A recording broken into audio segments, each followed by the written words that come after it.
कर वीडियो पर क्लिक किया है तो तुम्हारा स्वागत है, क्योंकि अब तुम बेहतर से बेहतरीन बनने वाले हो। वेल, तुम लोग मुझे एक बात बताओ, क्या तुम्हें भी लगता है कि तुम्हारे पास अभी भी बहुत टाइम है कि भाई छोड़ना इसे बाद में करेंगे, अभी तो टाइम ही टाइम है? अगर तुम्हें ऐसा लगता है तो चलो तुम्हारे भ्रम को तोड़ते हैं। वेल, क्या तुम्हें पता है कोविड-19, हाँ वही कोरोना वायरस जिसकी वजह से पता नहीं कितने लोगों ने क्या क्या खोया है, इसको गए हुए पूरे 6 साल हो गए भाई। हाँ, पूरे 6 साल। अगर तुम्हें अभी भी नहीं समझ आया तो एक और एग्जाम्पल से समझते हैं। न्यू ईयर में तुमने कुछ रेजोल्यूशंस बनाए होंगे कि मैं ये करूंगा वो करूंगा, तो क्या वो चीजें तुम सच में कर रहे हो? आई गेस नहीं, क्योंकि अगर फॉलो कर रहे होते तो ये वीडियो पर क्लिक नहीं किया होता। आई नो कि तुमने ये 3 महीने बर्बाद कर दिए और तुम्हें लग रहा है कि अभी तो न्यू ईयर आया था, तो भाई जरा उठ जा और देख 3 महीने निकल गए हैं और तू अभी भी अपने आप को बस एक्सक्यूजेस दे रहा है। वेल, अब मुझे नहीं लगता कि मुझे तुम्हें टाइम की वैल्यू समझाने की जरूरत है, तो तुम मेरे इस चैलेंज को एक्सेप्ट करो और बैठ जाओ किसी कोने में इस वीडियो को पूरा देखने के लिए, जिसमें मैं तुम्हें बताऊंगा समर आर्ट चैलेंज के बारे में। So without wasting a single second, let's get started.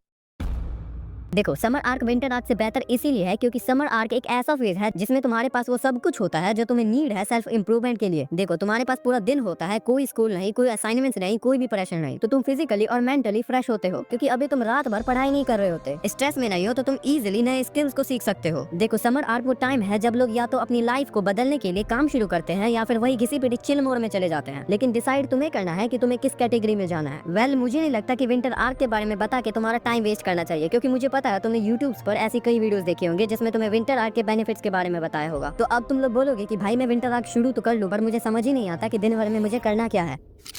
तो देखो, तुम्हें अपनी आप पर काम करना है, अपने कंसिस्टेंसी पर काम करो, किसी भी डिस्ट्रैक्शंस को अपने गोल्स के सामने मत आने दो। अगर तुम्हें अपनी लाइफ में कुछ अचीव करना है तो कंसिस्टेंट रहकर काम करो, अपने आप से कोई भी एक्सक्यूजेस मत दो। जो काम मिला है या कुछ पेंडिंग है तो उसी वक्त खत्म करो, और तुम्हें मेंटली और फिजिकली स्ट्रॉन्ग बनना है ताकि तुम्हें कोई रोक ना सके। तुम्हें अपनी पर्सनैलिटी को इतना ग्राइंड करना है कि सामने वाला तुम पर उंगली उठाने से पहले 100 बार सोचे। वेल, अब फाइनली हम बात करते हैं कि तुम्हें पूरे समर आर्क में करना क्या है। तो अब तुम्हें मोटिवेशन मिल गया, और जब तुम एक अच्छी नींद लेके सुबह उठते हो फुल एनर्जी के साथ, फुल मोटिवेशन के साथ, तो पहले हम दिन का सबसे मुश्किल काम करेंगे जो है एक्सरसाइज। देखो, तुम्हें सुबह 5 बजे उठना होगा, और अगर तुम जिम जाते हो तो तुम्हें 5 से 7 जिम जाना है, और अगर तुम होम वर्कआउट करते हो तो तुम्हें वो करना होगा। अब देखो, अगर तुम्हारा स्लीप टाइम अच्छा नहीं है तो तुम्हें पहले दिन अपने विल पावर की हेल्प लेनी होगी। तुम सोते भले ही कितने बजे क्यों ना हो, पर तुम्हें उठना तो 5 बजे ही है। अगर तुम 4 से 5 दिन नींद कम लोगे तो तुम अपने आप जल्दी सोने लग जाओगे। अब जब तुम वर्कआउट करके वापस आते हो तो अब तुम थक चुके हो, लेकिन अभी तो दिन की शुरुआत भी नहीं हुई है, तो अब तुम्हें एनर्जी के लिए एक कोल्ड शावर लेना चाहिए। देखो, अगर तुम कोल्ड शावर को छोटी मोटी चीज समझ रहे हो तो मैं तुम्हें बता दूं कि कॉफी टी एक तरफ और एक कोल्ड शावर एक तरफ, क्योंकि देखो, कोल्ड शावर तुम्हारे माइंड को एक नया एनर्जी देगा। जैसे तुम सुबह उठे थे फुल एनर्जी के साथ, अब तुम्हें अपना पोस्ट वर्कआउट मील खाना है, पर ध्यान रखना तुम्हें अपने पेट का 2/4 हिस्सा ही खाना है, क्योंकि अगर तुमने पेट भरकर ठूस लिया तो तुम्हें नींद आएगी और दिन शुरू होने से पहले ही खत्म हो जाएगा। अब तुम बोलोगे कि अगर भाई पेट भर के नहीं खाऊंगा तो काम कैसे करूंगा? तो इसका जवाब है तुम्हें अपने पोस्ट वर्कआउट मील के साथ कॉफी भी पीनी है, क्योंकि कॉफी पीने से भूख मर जाती है और नींद भी नहीं आती। वेल, अब वर्कआउट भी हो गया, शावर भी ले लिया, नींद भी नहीं आ रही, भूख भी नहीं लग रही, तो तुम्हें अब 5 से 6 घंटा रगड़ कर काम करना होगा। अब तुम्हें अपने काम को करने में 100% देना होगा, ताकि काम को तुम पूरे कंसिस्टेंसी के साथ कर सको। इसीलिए अपने आप को एक चैलेंज दो कि जब तक मैं अपने काम को खत्म नहीं कर लूंगा तब तक मैं फोन को टच नहीं करूंगा। और ताकि तुम अपने फुल कंसिस्टेंसी के साथ काम करो, इसीलिए फोन को मारो किसी के मुंह पे या दूसरे कमरे में फेंक दो। अब जब तुम्हारा टारगेट कंप्लीट हो गया है तो अब तुम्हें करना है अपने दिन का लंच। आई नो उस टाइम पर तुम्हारा एनर्जी लेवल भी लो होगा और कॉफी का असर भी खत्म हो चुका होगा, और लगभग टाइम भी हो रहा होगा 1 से 3 के बीच में। टाइम पर तुम्हें नींद आ रहा होगा, एक नैप लेने का मन करेगा, पर देखो, अभी तुमने समर आर्ट चैलेंज शुरू ही किया है तो तुम अपने आप को सोने मत दो, क्योंकि अगर तुम सो गए, 40 मिनट का नैप ले भी लिया तो तुम उठ नहीं पाओगे, और 2 घंटे सोते सोते कैसे निकलेंगे तुम्हें पता भी नहीं चलेगा। पर अगर फिर भी कंट्रोल नहीं हो रहा है तो तुम 40 मिनट का नैप ले सकते हो, पर अलार्म लगाकर, और तुम कुछ टाइम सोशल मीडिया यूज कर सकते हो या कुछ प्रोडक्टिव काम करना है तो वो कर सकते हो। और जैसे ही 6 बजे तो चुपचाप अपने घर से बाहर निकलो, क्योंकि अब टाइम हो चुका है अपने दिन का दूसरा वर्कआउट करने का। चिंता मत करो, इसमें तुम्हें कोई बड़ा एक्सरसाइज नहीं करना है, जस्ट अ नॉर्मल वॉक, क्योंकि अभी समर का टाइम है तो सूरज भी लेट डूबेगा, और इसीलिए मैंने तुम्हें 6 बजे निकलने को कहा था। अब तुम्हें बाहर जाकर इवनिंग सनलाइट लेनी है, सूरज को डूबते हुए देखना है, क्योंकि जब तुम सूरज की रोशनी के साथ उठते हो फुल एनर्जी के साथ, तो तुम्हें शाम की रोशनी की नीड है जो तुम्हें रिलैक्स कर देगी। और अगर तुमने इस चीज को सीरियसली लिया तो तुम 10 बजे तक लुढ़क जाओगे और अपनी नींद को पूरी कर पाओगे। अब देख भाई, अगर तूने इस रूटीन को पूरे समर आर्ट फॉलो किया तो तुझे अपने पीक लेवल में आने से, मतलब अपने प्राइम एरा में आने से कोई नहीं रोक सकता। अब तुम बोलोगे कि भाई मैं तेरी बात क्यों मानूं, तूने क्या उखाड़ा है? तो ये देखो, मैंने समर आर्ट में तो नहीं बट विंटर आर्ट में अपने चैनल पर काम किया। मैंने अपने नॉलेज और स्किल्स को इंप्रूव करके सिर्फ 30 दिनों से कम में ही अपने चैनल पर इतने सब्सक्राइबर्स गेन कर लिए। हमें जानता हूँ कि मैंने ये समर आर्ट में नहीं किया है बल्कि विंटर आर्ट में किया है, क्योंकि टाइम ही वही था, बस सीजन ही तो चेंज हुआ था, पर माइंडसेट तो वही था ना। तो देखो, आज से स्टार्ट करो, और जब सब मजे कर रहे होंगे तो तुम घिस कर अपने आप को